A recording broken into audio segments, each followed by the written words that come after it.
Joe Bowcutt III was married 53 years to his wife Marlene Frances Bowcutt, better known as Rowdy.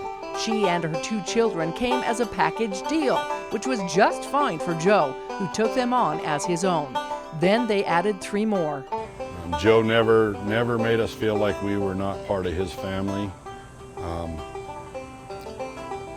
I just can never repay him or tell him how much I love him because of that. Together, the family went on to create 17 grandkids and 7 great-grandchildren. Joe was not only a father, but a grandfather, friend, leader, and mentor to all who knew him. He's been a great inspiration in my life that way and helped me to get to be where I'm at today. On August 31st, Joe had just finished hanging up signs at the Lions Club, preparing for the Dixie Roundup Rodeo, when his life suddenly ended. He was on errands, all the prep work that it takes for a big event like that, that's what he was doing that day. He had gone to pick up a key, and as he left that house, that's when it happened. The unexpected event was a shock to his friend of 42 years, who said Joe was a tireless worker.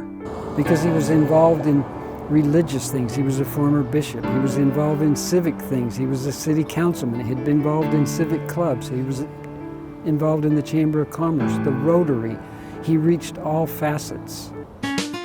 An advocate for the Dixie Sunbowl and Rodeo for decades, Joe spent hours patching up the old arena he fought so hard to keep. Announcer's stand. For many years it had a wood counter where they lean on while they're announcing. Joe, every year for, I don't know, 10 or 12 years, put a finish on that, top of that, every year, and it looked like brand new wood. They finally put a metal one up there now, so he doesn't have to do that anymore. The handicap things right here on the ground, Joe came up with that idea. His back was hurting him on some days, and he said, will you come help me paint them? So Joe and I put those handicap things on there. The American flags that ring the Sunbowl during the roundup, Joe's idea, and Joe has kept it going for 15 or 20 years. Joe's future plans were to keep the history of the Sunbowl alive. Joe was very dedicated to the Sunbowl, and he, part of his initial election to St. George City Council was to work on seeing what could be done at the Sunbowl and having it maintained as a downtown venue. Friend and associate of Joe's, Jeff Mathis, helped Joe run for election for City Council in 2013. He respected Joe's opinions and trusted him. I always could rely on Joe as what I felt was a voice of reason and principle, and understood the direction the city needed to go, and also respect the rights of the citizens and their desires and wishes in development, and also issues of social matters or any other things that we had to deal with. Obviously, I was mostly in the development side. And while he wasn't over-talkative as a city councilman, when he did speak, everyone listened. He was always concerned to make sure it was the right thing for the citizens of St. George, as well as, of course, the city organizationally. Joe also had a knack for one-liners, giving his 2 cents with a positive approach. He would have these little one-liners that were kind of fun. And, I always watched for him.